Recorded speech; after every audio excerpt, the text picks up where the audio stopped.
Bueno, también vamos a hablar de todo esto con la ayuda de Julián Domínguez, que es portavoz de la Sociedad Española de Medicina Preventiva, Salud Pública y Gestión Sanitaria. Buenos días. Buenos días.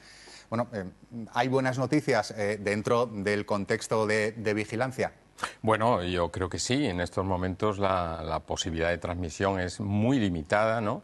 Y además no reúne las características pandémicas que puede tener otros tipos de virus. Por tanto, de entrada, desde la Sociedad Española de Medicina Preventiva, Salud Pública y Gestión Sanitaria, hay que transmitir absoluta tranquilidad. ¿Y si sale una rata que tiene el reservorio y va nadando? Esto tiene alguna base, esto habría pasado alguna vez en la historia de la humanidad. A ver, la posibilidad de que algo así ocurra existe, pero esa probabilidad es bastante remota. Pero en primer lugar, lo que hay que tener claro es que tenemos toda una infraestructura de sanidad exterior, competencia de la Administración General del Estado, que está formada también por médicos, muchos también de nuestra sociedad y especialistas en medicina preventiva y salud pública como yo, que efectivamente son los que le dan ese certificado, ese informe del certificado de sanidad a bordo, que en base al Reglamento Sanitario Internacional pues determina si el buque tiene la libre plática, esa bandera amarilla, ¿no?, que se colocaba en los barcos de forma clásica, pues para decir que puede o no puede fondear en un sitio, puede o no puede atracar en un puerto. Si llegan a Gómez-Ulla y una PCR da negativo, incluso no sé si se les hará serología, puede que también, da negativa, todo indica que no están infectados. Vale, vamos a ser muy papistas. Vamos a esperar, no 24 horas como con la de Alicante, con la mujer de Alicante, sino una semana, como se ha dicho. 7 días más tarde, otra PCR, otra serología, da negativo, ya de donde no hay no se va a poder sacar. Efectivamente, de cualquier manera se podría hacer ese aislamiento a nivel de un centro sanitario, como se va a hacer, pero también se podrían tomar, una vez hechas las primeras PCR negativas, unas indicaciones de aislamiento domiciliario. Creo que Holanda lo va a hacer así, ¿no? Sí. Y eso no está mal indicado, eso lo hemos hecho incluso en la pandemia, indicábamos los aislamientos domiciliarios en pacientes, incluso enfermos, no solamente en contacto. En este caso es que no estamos hablando de enfermos, estamos hablando de contactos. El tiempo de incubación de este virus son 2-3 semanas, pero puede llegar hasta los 45 días. 42 hasta 45, correcto. Sí. Entonces, ¿cuándo empezamos a contar? Empezamos a contar desde el momento en el que tengamos constancia o sospechemos que ha podido tener contacto con un paciente. Claro. Pero eso a veces es muy difícil de determinar en epidemiología. Entonces, si somos conservadores, tendría que ser a partir de hoy, ya que hoy es el primer día que no van a estar en la embarcación. No exactamente, porque aunque todos pudieron tener contacto con la fuente inicial de hace a lo mejor ya más de un mes, pero lo que está claro que una vez que se declaró ya la pandemia, no, el brote, y ya se confinaron los pasajeros, ya están confinados. Pero hay dudas, ¿no? Porque, bueno, se especulaba con que quizás en un avistamiento de aves, en un vertedero de Ushuaia habría ocurrido, pero luego hemos visto al responsable de salud de esa zona diciendo no, esto aquí es imposible. Aquí no hay ratones. Claro, entonces, claro, mi pregunta es ¿hasta qué punto es un mensaje científico o es un mensaje político? No podemos determinar con exactitud el momento, ni probablemente lo podamos saber, salvo que sospechemos o alguien nos diga: yo tuve contacto con un roedor, estuve en un cobertizo en el cual estaba mal ventilado y allí se levantó polvo, Eso es muy difícil de determinar, pero de cualquier manera, desde el momento en el que haya tenido contacto en el buque con el paciente, el último paciente, o la última persona que haya tenido síntomas, porque a veces puede no estar confirmado, que algunos no lo están, desde ese momento es cuando deberíamos empezar a contar. Correcto. Por lo que nos ha dicho el secretario de Estado, bueno, se ha eliminado la autoridad portuaria local y ha asumido la competencia directamente de la autoridad nacional. Bueno, Virchow, que fue un gran salubrista, decía que la medicina es una ciencia social y la política una medicina a gran escala, ¿no? Claro, ¿qué pasa? Pues en la salud pública, los que trabajamos en este campo, siempre tenemos aspectos sociológicos, políticos, psicológicos y aspectos que afectan luego al comportamiento de las personas. Más allá, si además existen necesidades de tomar decisiones de tipo jurídico, mucho más. Pero lo importante en el aspecto, vamos a decir, social es la seguridad jurídica, ¿no? Y la seguridad jurídica en este caso es que la competencia es, de acuerdo al artículo 149 de la Constitución, de no solamente los puertos de interés general, sino también la sanidad exterior es competencia del Estado. Y yo creo que por savoir-faire, ¿no? Lo importante es que cada uno haga lo que le compete. Bueno, tengo que aprovechar, Julián, ¿eres capitán reservista de la UME? Bueno, de la UME no exactamente, soy capitán reservista de cuerpos comunes y o sea, que conoces muy de cerca sus protocolos, sí, ¿no? Sí, además la formación de todos los integrantes de la Unidad Militar de Emergencia es excepcional, el campamento básico de emergencia, al que yo fui profesor en uno de ellos, pues también, y bueno, pertenecía al primer NIRBUME, al primer núcleo de formación de reservistas voluntarios de la Unidad Militar de Emergencias, y puedo asegurar que eso, sé que lo que se está haciendo no militarmente, sino además técnica y científicamente de forma pues, excepcional. Entiendo que ya están protocolarizados, tendrán unas pautas muy claras sobre cómo se debe desarrollar. Bueno, yo puedo recordar que en el 2007, que yo estuve en ese momento destinado en Gando, precisamente uno de los simulacros que hicimos, que precisamente organicé yo como médico en ese momento de la unidad, ¿no? Pues fue un accidente biológico en el cual pues organizábamos pues toda una serie, una noria de atenciones y de ambulancias, quiero decir, y después pues bueno, todo un proceso en el cual pues se entrenaba al personal. Esto lo hace la Unidad Militar de Emergencias de forma rutinaria y varias veces al año, unas veces con temas traumatológicos, otras veces con temas pues de grandes catástrofes. Es decir, que están engrasados, ¿no? Que esto se suele entrenar, es decir, no se van a encontrar por primera vez, digamos, con una situación así. ¿Qué es lo lógico? Es decir, ¿cómo son las comunicaciones? Entiendo que hablarán con el capitán, luego con los sanitarios desplazados. Un especialista en salud pública que es médico en sanidad exterior, primero, por supuesto, contactaría con la autoridad del buque, después con especialistas o técnicos de su misma formación, similar formación, o autoridad si son sanitarios, como es el epidemiólogo de Cabo Verde que viene en el buque, y posteriormente pues empezaría a hacer su trabajo. Su trabajo es, en una parte, vamos a decir, de la evaluación sanitaria del lugar, que es en este caso el buque, ¿no?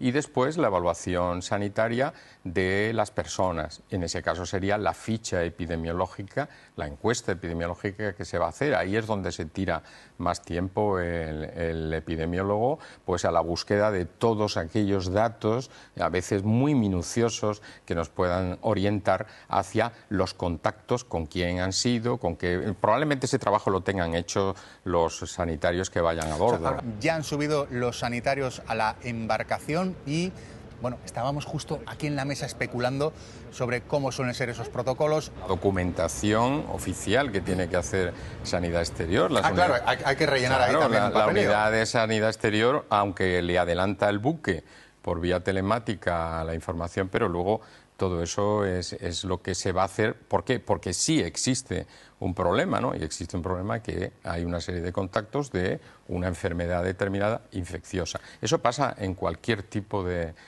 situación, que probablemente antes lo comentábamos fuera de antena.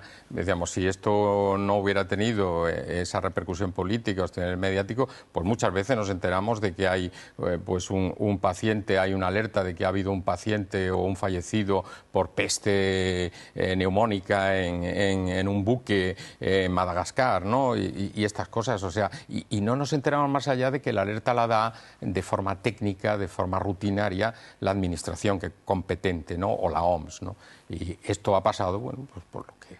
Pero entendemos que este es un caso de mayor envergadura por la cantidad de países, digamos, implicados, ¿no? Me quedo con ese dato. Este virus es muy difícil que mute y que pueda prosperar. Claro, pero no solamente eso, sino que quizás porque la información ahora es tanta, ¿no? En otros tiempos la información científica la teníamos o estaba muy cercenada. Hay gente que, por ejemplo, ha leído la publicación del New England Journal of Medicine, ¿no? En el cual el brote de Puyén, ese brote del año 2018, pues hubo algunos casos que sí contagiaron a muchas personas. Sí. Pero, claro, ¿por qué contagiaron a muchas personas? Bueno, pues porque fueron a un velatorio, fueron a un cumpleaños, tuvieron una actividad social desmesurada, ¿no? En la cual, claro, no estamos hablando de eso. Estamos hablando de un buque, estamos hablando de camarotes, estamos hablando de una transmisión absolutamente limitada. En este caso, esta transmisión es muy limitada en contactos estrechos y contactos prolongados. Y ojo, hay que decirlo, yo no he dicho que el virus no mute, de hecho los virus existen porque mutan. O sea, y además es un virus... A ver, sí, lo aclaramos, tiene pocas oportunidades, ¿no? Es un virus de ARN y los virus de ARN, Correcto. Si algo saben hacer muy bien es mutar, porque mutan mucho más que los virus de ADN. Pero claro, luego tenemos ese dato que nos llevaba de Argentina, ¿no? Hace unos años que decían en una fiesta se llegaron a contagiar, no sé si más de 30 personas. Eso lo puede contradecir en cierto sentido. O sea, eso no es un fallo de récord en ese mensaje. No, o sea, si vas solo a una fiesta y te contagias, no es un contagio tan estrecho. Al contrario, nos ratifica. Sí. Eso significa que si ese contacto ha sido muy estrecho y ha sido prolongado, precisamente si ha tenido contacto con 50 personas y con 50 personas de una manera estrecha y prolongada, ahí tendrá la posibilidad, no la seguridad ni la certeza de que se vaya a producir ese contagio. Pero lo cierto, el número reproductivo, o sea, el número de personas que contagia alguien que esté enfermo, en este virus suele ser tan autolimitado que llega a desaparecer por sí mismo el brote, porque baja de 1. Sí. Es excepcional. El brote este de Puyén en el 2018 sí estuvo en 2, pero estuvo en 2 hasta que se tomaron medidas. En el momento que el comportamiento ya fue normal o hubo limitación de contacto social, distanciamiento o uso de mascarilla, automáticamente empezó a desaparecer. Claro. Precisamente este estudio fue precisamente una fuente de aprendizaje en el inicio del coronavirus, porque este estudio es de 2018, en el que estamos hablando del famoso cumpleaños y velatorio en Epuyén, en Argentina, y nos sirvió para conocer la forma que el comportamiento, que también era algo que conocíamos de antes, pero lo confirmamos, que el comportamiento de las personas tiene mucho que ver. Por eso en este caso, la medicina preventiva y la salud pública a lo que te lleva es que tienes que empezar a meter componentes que no son solamente científicos, no son solamente de laboratorio, son cuestiones que son sociales, sí. Totalmente sociales. Bueno, a ver, vamos a ver, tenemos que empezar a clarificar conceptos, porque también es verdad que la gente todos sacamos los recuerdos de hace 5 años y empiezan a repetir palabras. Hay que tener claro qué es una pandemia o cómo se puede producir una pandemia. Primero tendríamos que tener un nuevo patógeno. Bien, vamos a suponer que sí, que este antivirus, el virus Andes, porque tiene la posibilidad de transmitirse persona a persona, vamos a decir que ese requisito lo tuviera. Bien, pero su distribución geográfica es que es internacional, es que lo tenemos en todas partes, es que tenemos la posibilidad por los comportamientos de que eso pueda ocurrir. No, en Eurasia de entrada, Europa y en Asia no se transmite de esta manera, sino que los antivirus similares, ¿no?, que son de la misma familia, se transmiten solamente por esos aerosoles y no se transmite persona a persona, para empezar. Y en tercer lugar, además, que tenga esa alta transmisibilidad que no tiene. Entonces, no reúne los requisitos para ser eso. Además, bueno, luego tendríamos que poner otros componentes, ¿no?, de tipo social. He dicho una cosa muy interesante, Quique Basá, que yo le agradezco, porque es lo que desde la medicina preventiva y salud pública siempre insistimos, y es esa cooperación multilateral que prevé el acuerdo de pandemias del año 2025 y que no ha sido ratificada por muchos países. Bueno, ya sabemos que Estados Unidos ahora precisamente se ha separado de la Organización Mundial de la Salud, y Argentina. Necesitamos una autoridad estatal que tenga más fuerza y que además de que tenga más fuerza, realmente... ¿Por fuerza te refieres como más competencias unificadas, algo así? Vamos a ver, la competencia global sí la tiene el Ministerio de Sanidad, pero las competencias particulares y el ejercicio de las mismas en la salud pública española, por ejemplo, los calendarios de vacunas. ¿Cuántos calendarios vacunales tenemos en España? Otra cosa es que luego el calendario hay que adaptarlo a una ciudad,